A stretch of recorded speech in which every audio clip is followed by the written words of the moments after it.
ప్రభుత్వాన్ని అప్రదిష్ట పాలు చేస్తే కఠిన చర్యలు తప్పవు. విద్యార్థులను కన్నబిడ్డల్లా చూసి తీర్చాల్సిందే. ఇది సీఎం రేవంత్ రెడ్డి వార్నింగ్. ఈ మేరకు రేవంత్ విడుదల చేసిన ప్రకటన ఇప్పుడు చూద్దాం. రాష్ట్ర వ్యాప్తంగా ఉన్న పాఠశాలలు, వసతి గృహాలు, గురుకుల పాఠశాలల్లో విద్యార్థులను కన్న బిడ్డల్లా చూడాలని అధికారులను ఆదేశించారు సీఎం రేవంత్ రెడ్డి. పాఠశాలలు, గురుకులాలను తరచూ తనిఖీ చేయాలన్నారు. వసతి గృహాల్లో తరచూ ఫుడ్ పాయిజన్ ఘటనలు చోటు చేసుకోవడంపై మండిపడ్డారు. ఈ మేరకు ఒక ప్రకటన కూడా విడుదల చేశారు.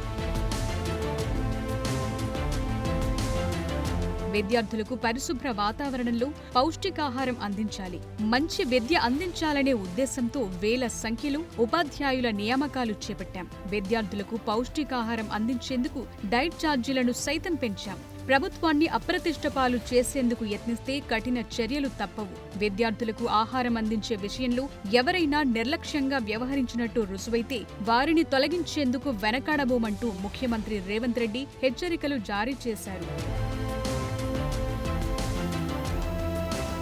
ఇక హాస్టళ్లలో ఫుడ్ పాయిజన్ ఘటనలు పదే పదే జరగటంపై తమకు కొన్ని అనుమానాలున్నాయని అన్నారు మంత్రి సీతక్క. ఈ విషయంపై కూడా ఇన్వెస్టిగేషన్ జరుగుతున్నట్టు చెప్పారామె.